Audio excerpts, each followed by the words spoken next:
Have you recently made a bad decision? Welcome to the Daily Devo. I am Vince Miller. This week we are in 1 Samuel chapter 8. I titled this chapter, When Our Insecurities Define Us. Today, our last text is from 1 Samuel chapter 8, verses 21 through 22, which read, And when Samuel had heard all the words of the people, he repeated them in the ears of the Lord.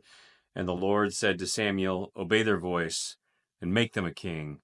Then Samuel said to the men of Israel, Go every man to his city.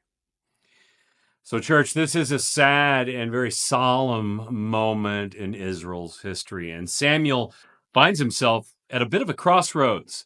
Despite all of his reservations, he was directed to acquiesce to the people's desires as directed by God. And there are a few items worth touching on here. First, this had to be an arduous decision for Samuel. I mean, he was old and wise enough to know that this change would have far-reaching consequences for the people of Israel.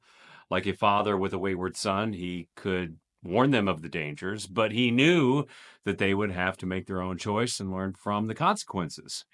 Second, Samuel, as a great judge, never compromised his role. He listened to the people and with integrity brought the request to God. Then he communicated with God and relayed the messages given to him by God to them. I think it takes great restraint to do this when you know you could alter the situation with a subtle manipulation. Third, it's also worth noting that he doesn't immediately give them what they want.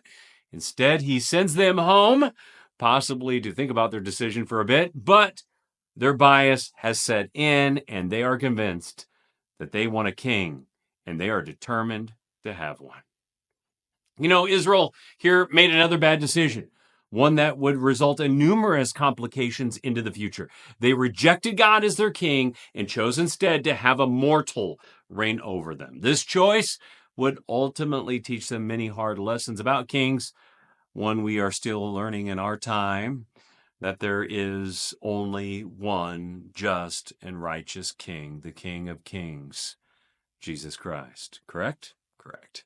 So if God is truly king, then he can't be voted out. Our plans never outmaneuver his plan, even when we plan to reject him.